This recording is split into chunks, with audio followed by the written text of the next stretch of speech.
And now to our panel discussion, which you all are looking forward to, I invite Rohan Gala to take on the proceeds. Hello. Hi, good morning. We're running a little behind time, so we're going to make this quick. Vikram, can I have you on stage? And can I have Sir Amit and Mr. Manish? Sure. Thank you so much.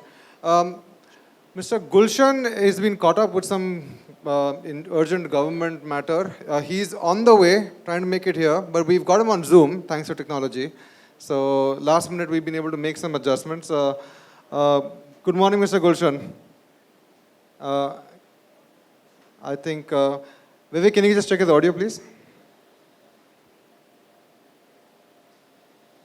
Good morning, can you hear me? Yes, Mr. Gulshan, thank you so much. Good morning. So, this has been a fascinating morning. Thank you so much for the keynote speeches. I'm going to make a very quick introduction of Mr. Vikram and Mr. Gulshan. So, Mr. Gulshan, we've been to his store. Most of us have been to his store, Wellness Forever. But I think what's more important than just knowing about his store, he's a chartered accountant, but he really takes wellness to his heart. So, Mr. Gulshan, if I'm right, you're an avid cyclist. You take your health extremely seriously, and really it is about wellness forever for him in all that he really does. And Absolutely. Thank you. And we have Mr. Vikram, who's a computer science engineer from BITS. He is an IIM Bangalore alumni after having done his MBA. And he ran a private equity fund, which is called True North, and then joined Carlyle. And now he runs his own company called CreditServe. I think what's been fascinating is Vikram has this unique position of understanding what businesses can do. He has been a long-time friend of our president, Kirit Gala, and has seen the journey of Gala Precision Engineering, taking, and making an investment and exiting. Kirit Bhai was out when we spoke about this, but I was talking about your friendship with, Vikram, and I think he's seen the transformation. So what I'm going to do very quickly is first jump in, Mr. Gulshan, since your network's good right now, so let's just take it from there. You took equity at a time, when perhaps most people don't think of taking equity, and want to understand what that decision process was when you took that first check in equity. And you come from a business which a lot of us from our community have been very familiar with. We talk about retail and distribution. It's something that we've done for decades together. And you've just had this fantastic growth. So can you take us through some of the decision points that you've had in your life? Thank you very much for giving me this opportunity, and my apologies. Something actually beyond my control, so I have to join online. Is my voice clearly audible? Yes, you're audible, and appreciate that you are still doing this virtually with us. Thank you for understanding. So, I started my career as a medical representative and then started one store. Just like most of the people in the audience would have, struggled to open their business. I was taught 4 things by my senior business colleagues or my uncles who were in business. One thing is, कि बेटा कभी partnership का धंधा मत करना. दूसरा, बेटा कभी उधारी मत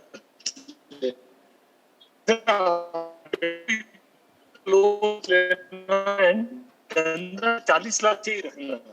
Remember 93. Gulshan, could you audit होती थी.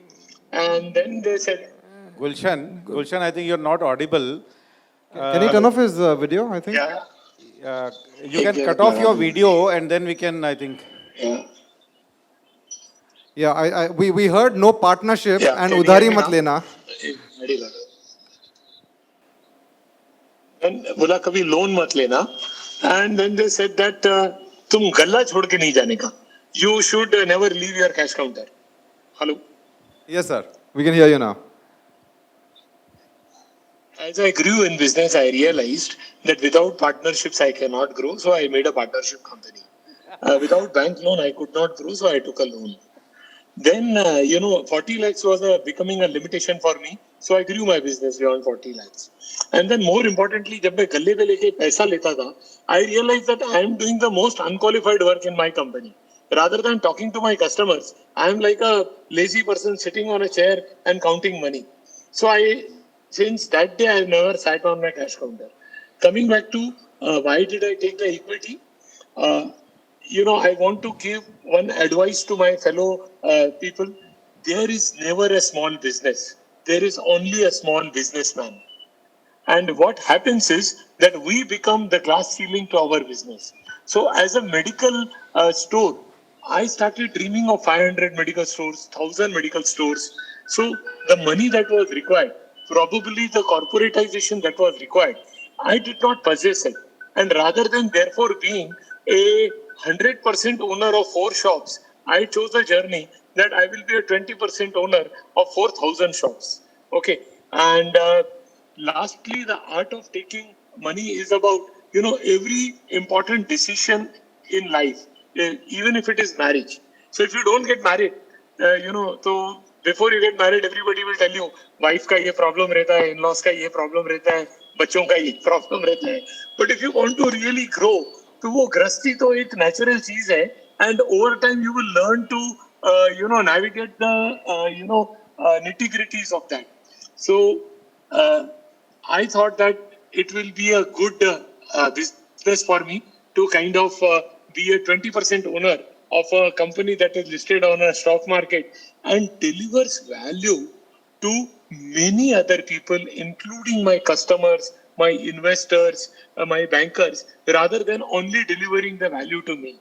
So I hope I have answered your query. That's amazing. I think the fact that you're able to think that it's not only about yourself, but being able to deliver value to all the stakeholders involved. So since we've got you here, there's one thing that I cannot help but not ask you. You've been an excellent operator of what has been a traditional old business. What are the changes that you've seen? As you've grown, a lot of challenges have also come up in the industry. Digital avenues, online pharmacies, etc. If you can take us through some of your learnings through this process, that would be very, very helpful. Thank you once again for asking that question. When I meet my colleagues, my cousins who are businessmen, they are senior to me, they believe maintaining routine, रोज जाके order देखना है, phone करना है, bank में पैसा भेजना है, that is business for them. For me, that is a transaction. That is what I have staff for. I have to only focus on growth and I have to only break what is working, because जब तक जो चल रहा है वो तोड़ूंगा नहीं, तब तक कुछ नया बनाऊंगा नहीं. अगर मेरे पास 2 BHK है, तो अगर मैं वो 2 BHK को ही तोड़ के बाजू वाले का घर लेते रहूंगा, then I can only become bigger than a 2 BHK. But if I have to envisage a big bungalow, then I have to break it down. Okay. And most businesses I have seen, are very adamant or very, they have an inertia that they wouldn't want to break what is already working. By virtue of computerization, by virtue, more importantly, of digitization, digitization is an opportunity or a threat. आप करना चाहते हैं या नहीं, ये आपके पास alternative नहीं है. आपकी ये सबसे बड़ी अपॉर्चुनिटी है, उसको नहीं लेंगे तो ये आपका सबसे बड़ा थ्रेट बन जाएगा. Because if your competitor has adopted a digital technology, there is no way you can compete with him. Okay, so we started, and it can be an extremely painful journey. I remember about 10 years back when I took my software in cloud, my staff used to actually laugh at me. यार इस तरह से यार सब ठीक ठाक चल रहा था. Our boss brings a new gadget every day. So starting from cloud adoption to MDM adoption, in fact in Wellness Forever today we have a 100-member IT team. और बहुत बिजनेसमैन एक बहुत बड़ी गलती करते हैं, उनको लगता है कि उनके कंपनी की टेक्नोलॉजी कोई एम्प्लॉय आके चलाएगा. अरे vision is yours, dream is yours, you have to be driving no matter what. आप लोगों ने ना पैसा जमा करने का रिस्क लेने के लिए, आइटम जो आप बनाते हो उसको समझने के लिए, इतना बड़ा साइंस आप ऑलरेडी समझते हो. Technology is not a bigger ask, it is just that we keep it at arm's length.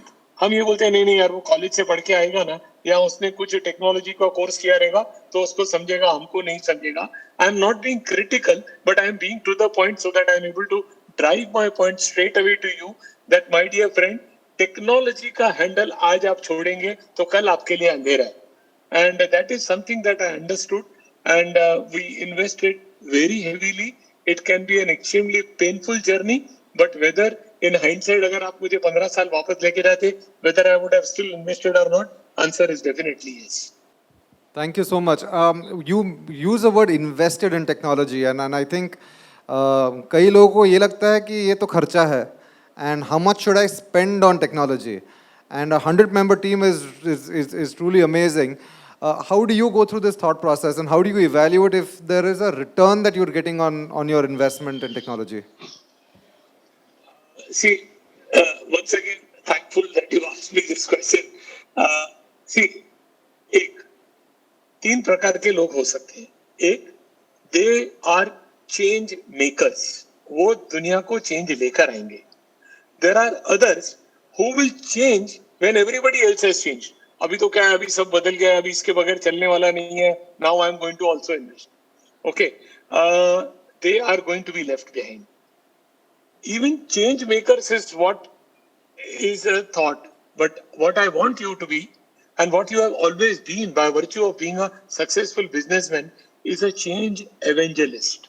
That means not only bring about change, show that dream to your employees, show that dream to your family, have faith in your dream, invest in your dreams.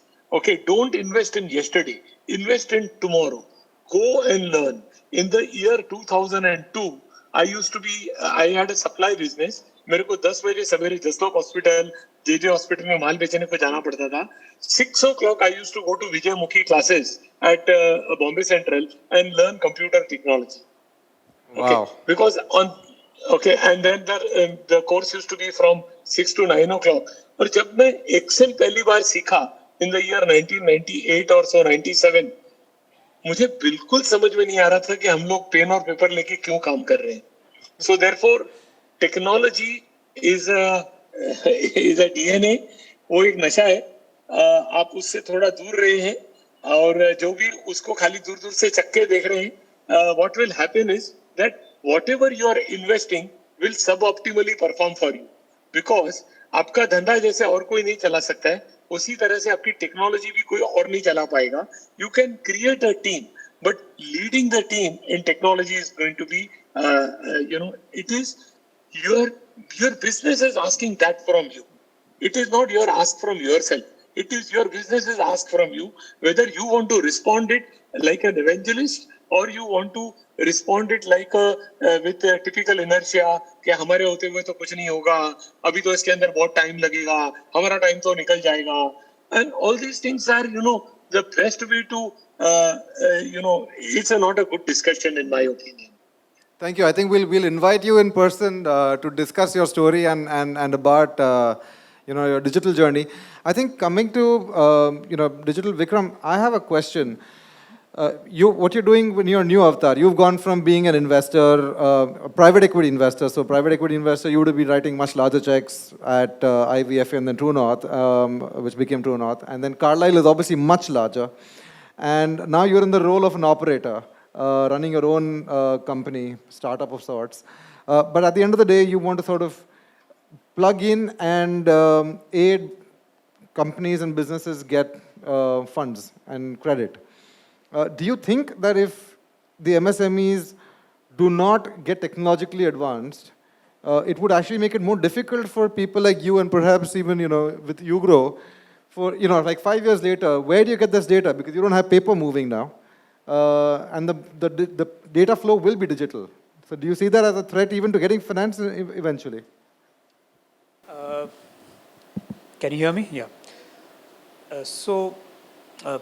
Talking about my move first, your first question, Rohan, I think what excites me, actually what turned out to be a big private equity fund was when we started an entrepreneurship journey, entrepreneurial journey.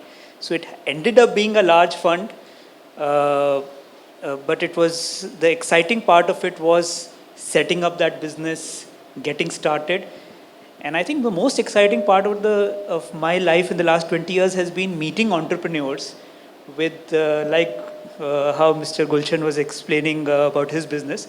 I think that is what gives me maximum pleasure. So for me, it's not about the organization that I'm part of. It's can I be part of an ecosystem which is very vibrant and which gives me joy and learning every day is what how I have thought about life. I've been lucky, and life has led me into various places, so have gone along. As far as technology is concerned, I don't see it as a threat.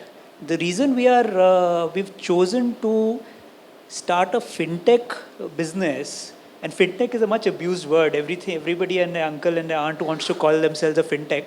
But the reason we want to is because we truly believe that, like all businesses, like the retail business that we were talking about, I think lending also lends itself incredibly to technology. The manner in which banks have been lending in the past, they're already changing very, very majorly. And that's going to change completely. Amit talked about how they are talking about no longer looking at any financials at all and totally scraping data from other sources and using that to create a credit risk model. I think that's the future. I think banks will get there, but like any very large entity, it's very difficult for them to pivot. So the role of innovators is to drive that pivoting. Some of the innovators will become Googles and will be the larger players in the market, and some of them will get subsumed into and get acquired by big banks and maybe part of a big bank. So I don't know where it will end. I think it's very difficult right now to sit and chart the path 20 years down the line. But technology to me is not a risk. It is the enabler and it is the opportunity. Excellent. I'm going to stay with you, Vikram, for a second. But, both, Manish and Amitji mentioned that equity is more expensive than debt. How many people are able to fathom that and fully understand and appreciate that? How many people think it's probably the other way around? Ki debt mein to mujhe paisa dena padta hai na, equity to I have to give nothing. It's like what Mukesh ji said, it's unrepayable. How many people in that boat that debt mein to kharcha hai, equity mein kharcha nahi hai? I'm glad that, okay, there's one person. Thank you for that honesty. Because as a consultant, I have spoken to a few people. And a lot of people seem to think that debt mein to every 6 mahine mera ब्याज देना पड़ता है, and then eventually, if I have unsecured debt, तो on call रहेगा, तो with some I have to keep some liquidity, etc., etc. It's a headache every day. Equity seems to be like I can raise the funds, and because we are all used to reading the pink papers and how fantastic some of the valuation numbers have been, it seems like a very easy journey to make. Vikram, your journey of being on the other side, of writing the check, and your interactions with entrepreneurs, how willing have they been to taking equity? Because that's the other side of things, right? Because I don't see too many people within our audience also having taken equity from external sources. So somewhere they know that it's expensive, but they're not able to articulate it perhaps. And how have you gone about that discussion, and what's that experience been for you? Yeah, see, the way I'd like to, first of all, I think we started our journey on the equity side 20 years ago. So you can imagine 20 years ago, this was a much bigger and much more valid question, where people said, debt pe interest dena padta and repay karna padta, equity is permanent, and there is no, it's a zero return or a kind of a product. I think most people in this audience understand the difference between equity and debt. And if you come from the Kutchi community, I think you're born with that understanding, I think. But jokes apart, I think the way I would describe it to people who ask me that question, and fortunately, fewer and fewer people are asking that question now. 20 years ago, it was a much bigger question, is that they are not even comparable products. They are completely different products. Equity is, if you are diluting equity in your company, it's like bringing in a partner, and a true partner. It's somebody talked about a marriage and stuff like that. In some sense, it is like that. It might not be as long as a marriage, because venture capital funds and private equity funds have defined horizons and will want to exit, but they'll get replaced by somebody else. So that partnership will move on to a partnership with somebody else tomorrow. On the other hand, debt, while banks would say that we are partnering with you, etc., and that there are many forms of partnering, it's a short-term relationship. It's a relationship where you're borrowing money and you're returning money after a period of time, and it's all from the cash flows of the business. So it's a completely different product. You should take debt to the extent that your business cash flows can service it. Equity allows you to, equity is not going to be serviced through the business cash flows, it is going to be serviced through the growth in value of the company. And that's a fundamental, when you sit back and think about that, that's a fundamentally different way of creating a return. So the two, if you're confusing the two, then you really need to think hard, because you will make mistakes. And those mistakes will, particularly if you raise equity or too much debt, can impact your business very badly, as some of the speakers have already alluded to. And So how it's have your chalk and cheese in my mind. It's chalk and cheese. And how have your experiences been in talking to entrepreneurs? Anything that comes to mind which are sort of salient points that, do's, don't do's, points of negotiation, points that should not be negotiated? See, I think at the cost of repetition, think of it as a completely different product. Think of, if you're doing debt, of course the partner is important in terms of the ability to bring in more debt in the future, etc., etc.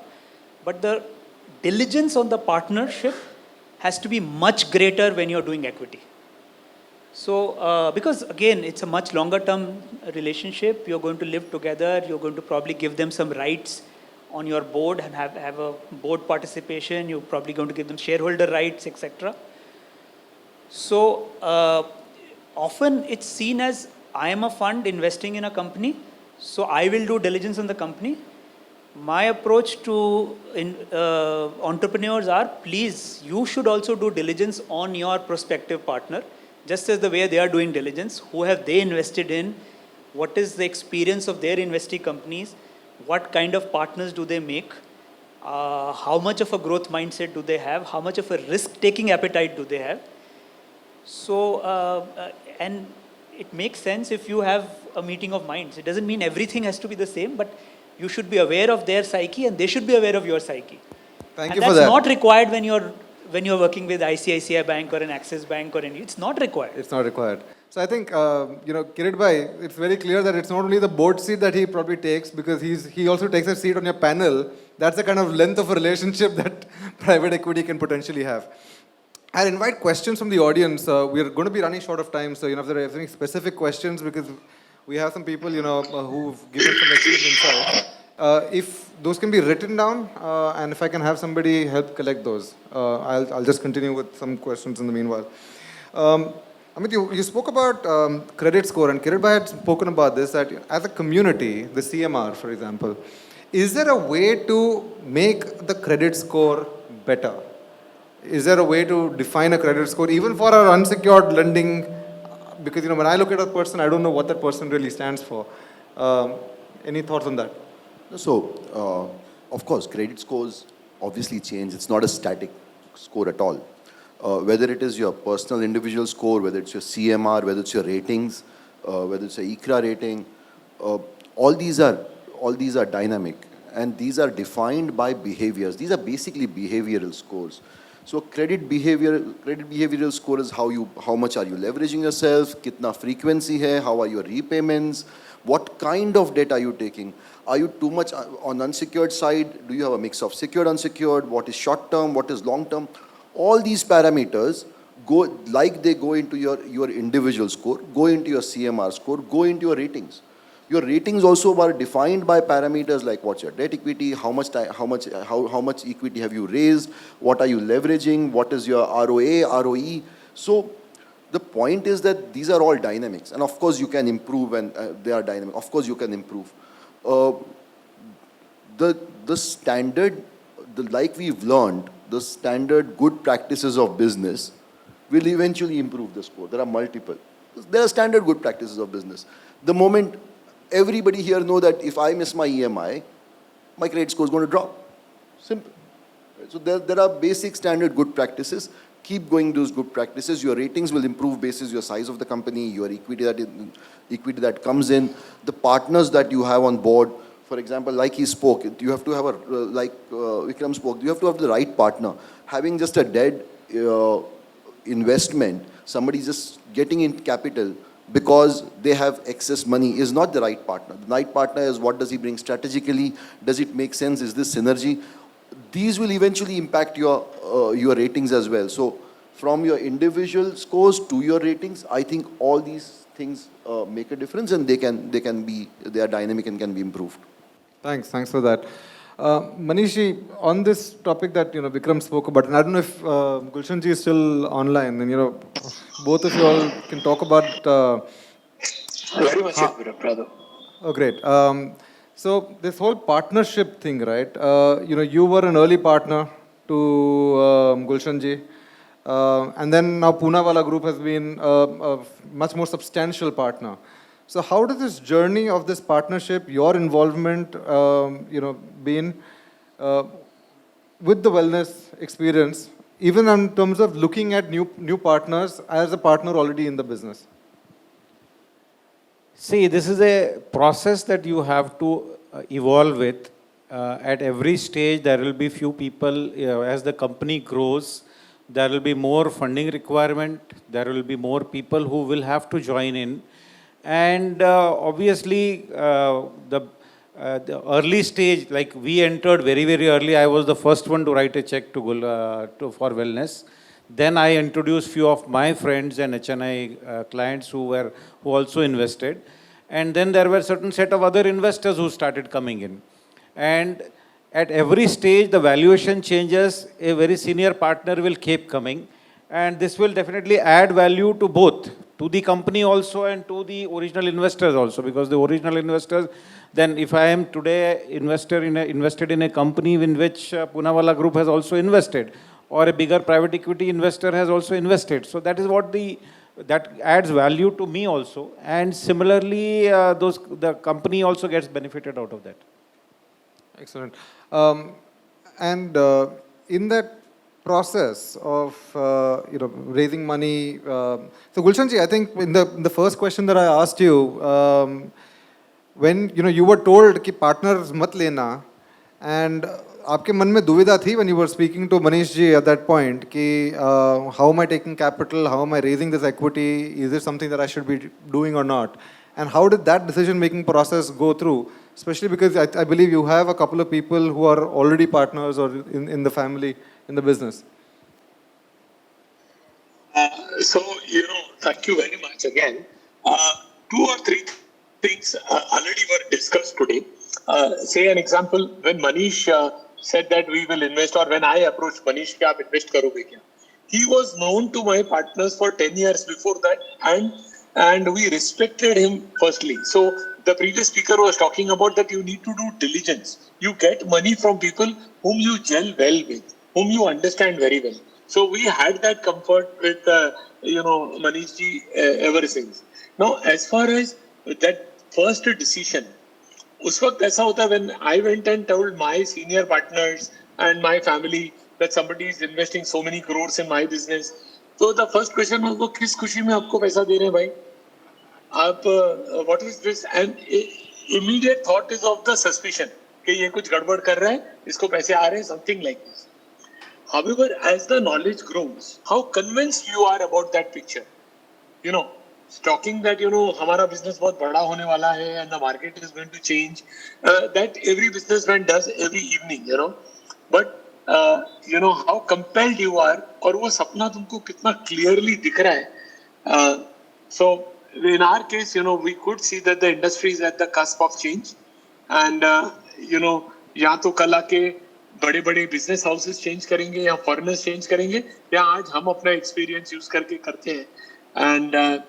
And the diligence that we had to take on investor, we were very, very lucky that Manish at a very, very right time offered. So वो diligence पिछले 10 साल से उनसे हो रही थी, because they've been chartered accountants to one of my partners' company, as I earlier said. That's amazing. So I think that length of relationship really, really worked out. आप यहाँ पे तो you knew people in your new fund. You may not have that same advantage. So how are you going to, there are people here who might want funds. How are you going to build that comfort and that relationship with them? Now, this is a very good question. Yeah, Gulshan, you wanted to say something? No, sorry, I thought the question was to me, sorry. Nahi. So basically, what do we look at any company when we are, trying to invest in any company when a proposal comes to? For us, the first very important factor is the promoter. What is the background of the promoter? What is the integrity of the promoter? Through what source I have got this lead? That becomes very important for me. So today, if Kirit Bhai, Mukesh Bhai or the management team says that yes, we know this group, if it has come through this forum, then we know this is part of this forum, there is some connect something. Similarly, I have a lot of chartered accountants who are my friends. When they send me a lead, that means I can trust on those chartered accountants, who are not brokers. As we already said that खाली एक broker के पास से कोई proposal आता है तो he is interested only in his fees. But then when an auditor sends it, means he is somewhere convinced about the company and that is why he is coming to us. So first round जो एक connect होता है वहाँ से comfort level we definitely take. After that, obviously, we have to do our own due diligence. Without that, we cannot go ahead. So company's due diligence के साथ में person का due diligence हमारे लिए उतना ही important हो जाता है.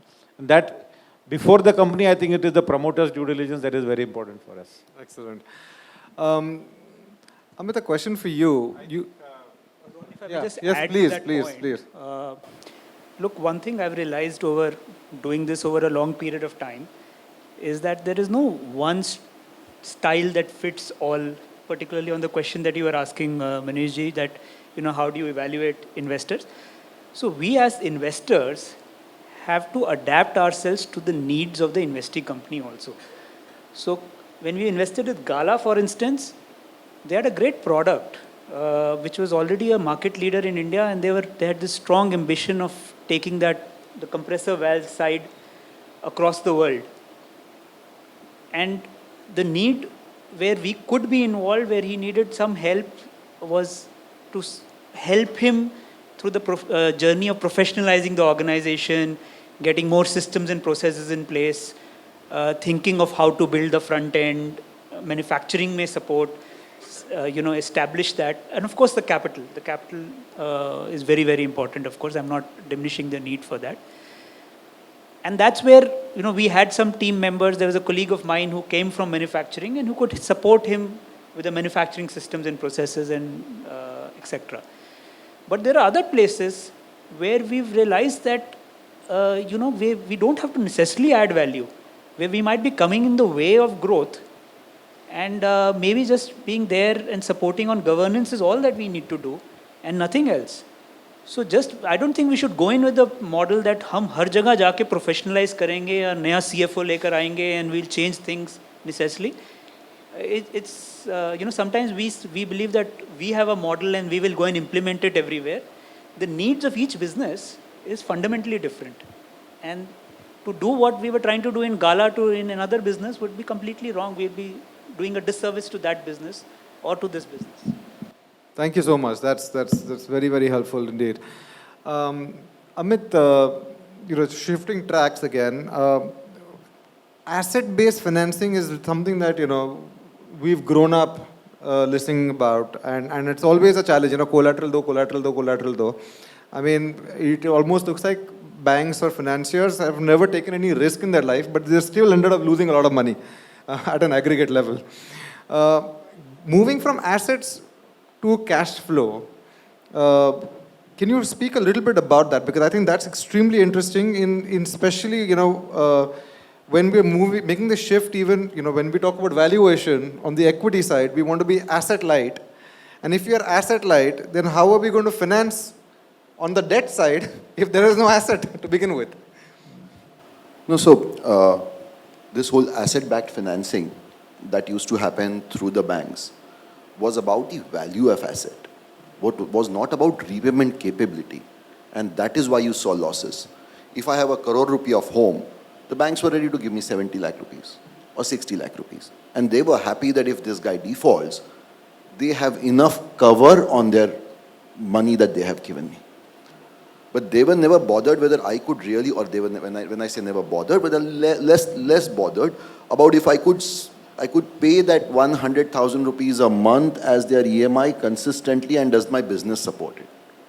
Today, when we go to cash flow based financing, once you've realized that this gentleman is worth giving a debt of X amount of rupees which can be repaid back over a period of time, then what the asset not being there is doing is only deciding the price of debt.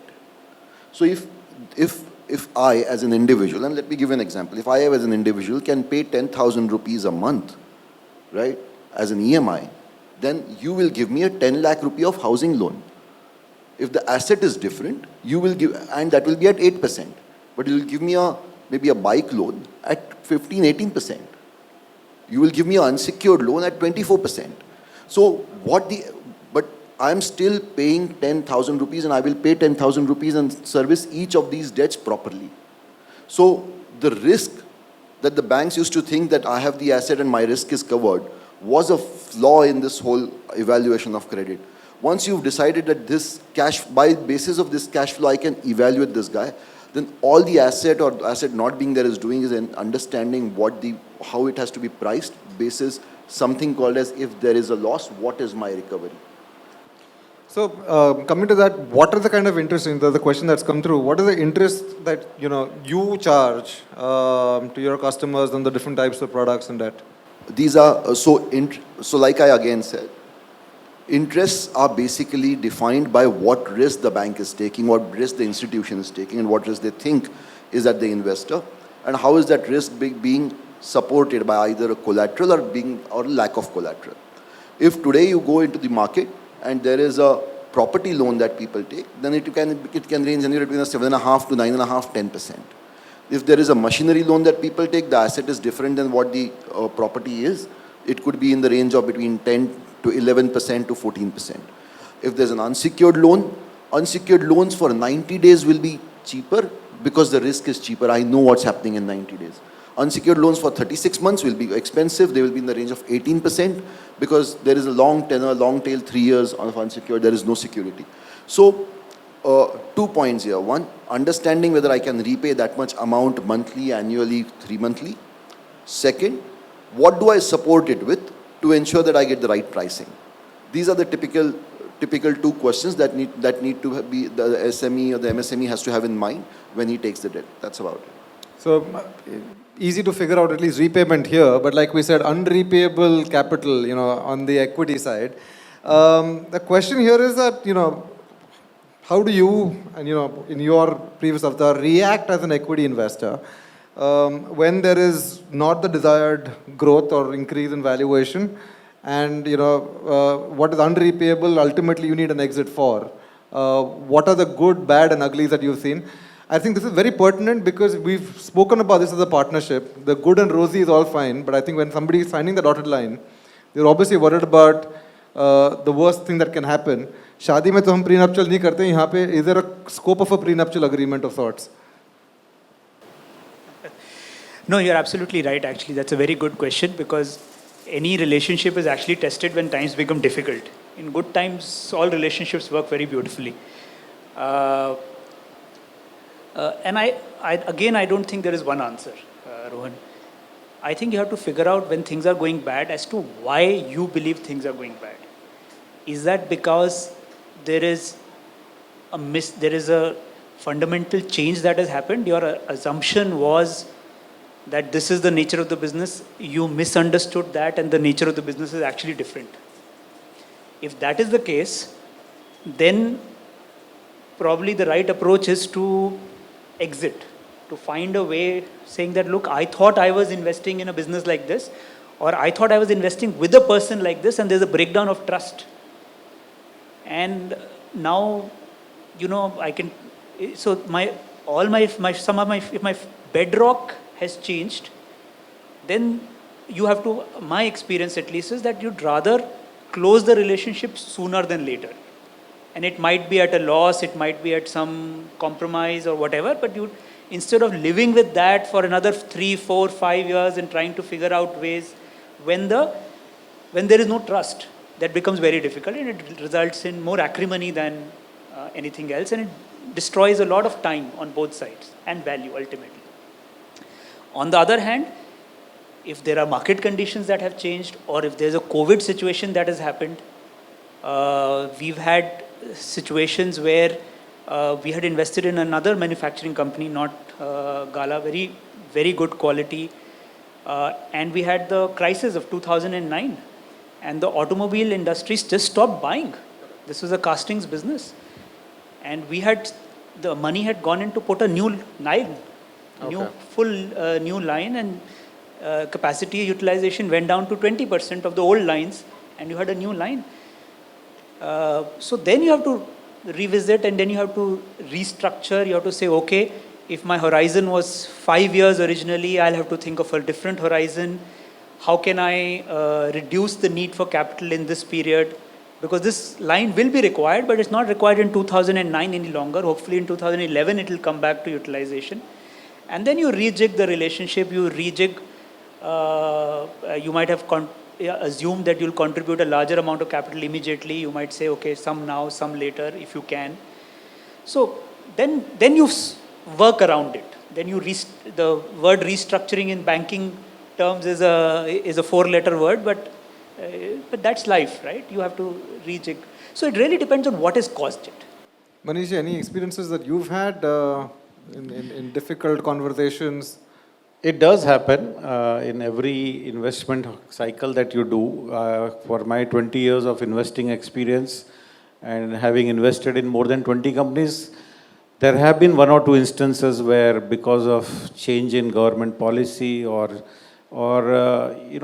typically that product going out of the market, things have become bad. And obviously you need to take decisions. In my experience has been, out of 20 investments, in 2 investments we have failed, but most of the others have compensated us much, much higher. So those 2 investments, even if you have to write off completely, that is also fine. Sometimes it does have to happen. But fortunately for us, none of those 2 we had to write off completely. In one of them, we could get that simple 12% return देके वो promoter को force किया buyback करने के लिए. He arranged money from somewhere and he bought us back. And in the other case, we acquired, that was a manufacturing unit in Thane, Wagle Estate only. We acquired that land building from the bank, which it had become NPA. So we did some settlement with the bank and we acquired that property. And now we are developing that property. So at least our principal plus some additional efforts would be, we had invested about 10-12 crores as a group. And utna paisa definitely आएगा, उससे ज़्यादा आ जाएगा, ऐसा हमारा assumption है. So completely write off नहीं हुआ है. But then sometimes, yes, you always invest with a high growth expectation, but some may not do well. And at some point of time, you take a decision that, okay, at even some losses, you have to quit. You do quit. And that's how life is. That's really how life is. So, And the best part is when you are doing it through a fund, the whole advantage is that you are investing in 10 to 15 companies. So there is always a probability that in 15 companies, 1 or 2 may not do well. Let us say you had put in 50 lakh rupees or 1 crore in one single company and that company did not do well. So your entire money is lost. Here the advantage is when you are putting it through the fund, then maybe 1 or 2 if they are not doing well or they have not done well, but then 3 or 4 may do exceptionally well, which will compensate to that. And then others will do what you had thought of. So on an average, you will definitely make better returns than as compared to if you had invested in a single company. That's my thought process, and that's what the philosophy of all the private equity funds normally are. That the investment would be normally in 10 to 15 companies, and that law of averaging definitely works there. Excellent, thank you. One last question to Mr. Gulshan. I think we're short of time, so we'll wrap up. Gulshanji, you've been, looking at getting the IPO done.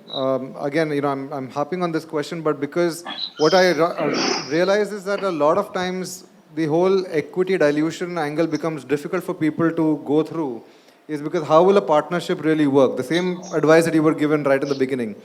In your, experience over the last decade or so, what have been the difficult times that you've had working with the investors?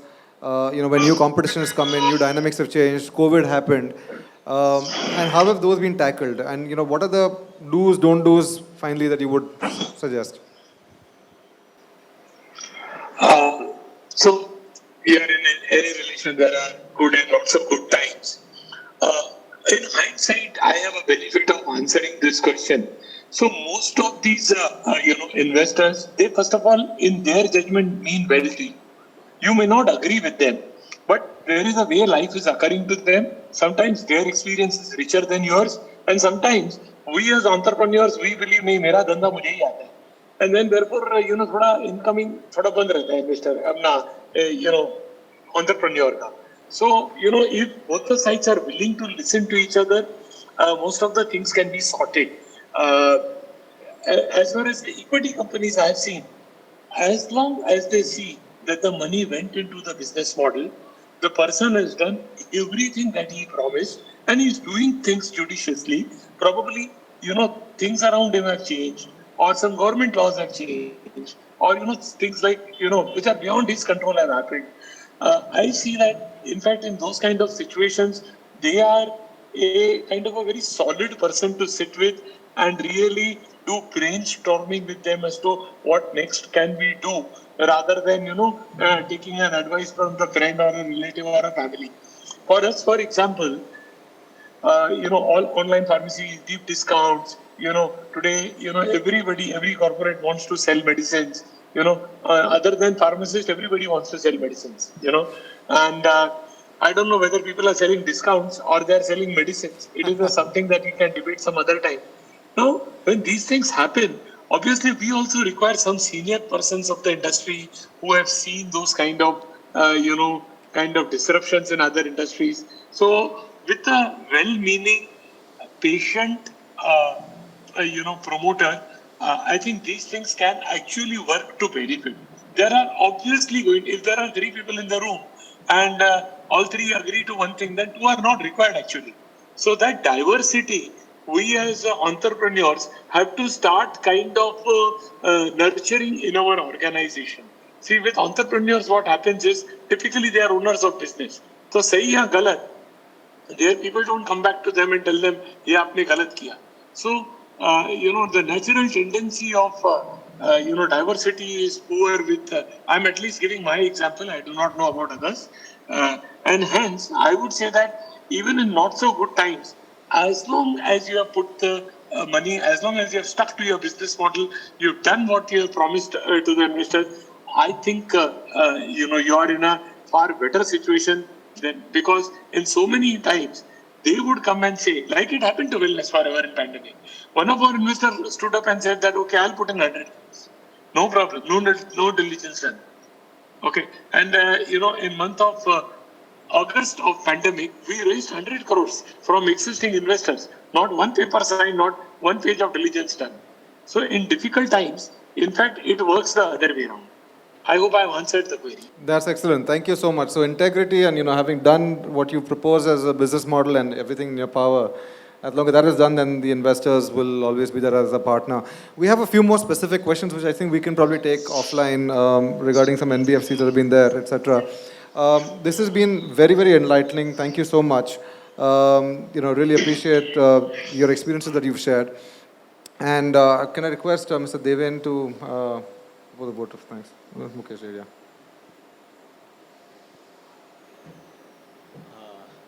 Before that, I'll request Kirit Bhai to felicitate Mr. Vikram Nerula. And Gulshan Bhai ka bhi felicitation memo on behalf of Gulshan Bhai. We will hand it over to Mr. Manish. Thank you for being there throughout this panel discussion. Thank you, and sorry for not being able to make it personally. So Vikram did due diligence of not only my business but myself, and I think from last 20 years or so, we've been very, very thick friends. An excellent journey with private equity. So it's a separate topic by itself, but among the very few, I think, from our community to first go with private equity. So with that, thank you so much, Vikram.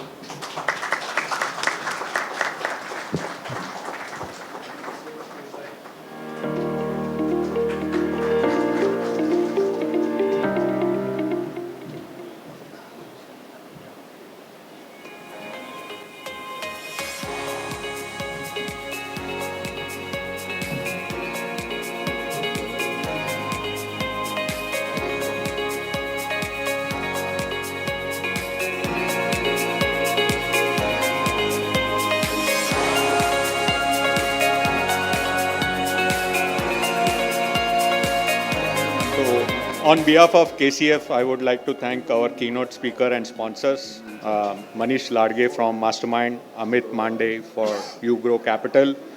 Special thanks to our panelists, Gulshan Bakhtiani for Wellness Forever, Vikram Nerula from Credit Serve.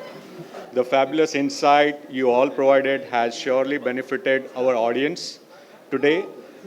So thanks again for your time and effort.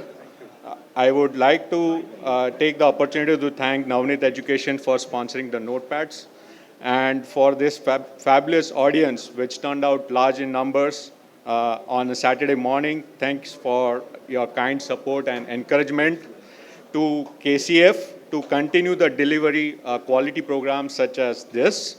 Thank you all and wish you a great rest of weekend. Bye. Thank you.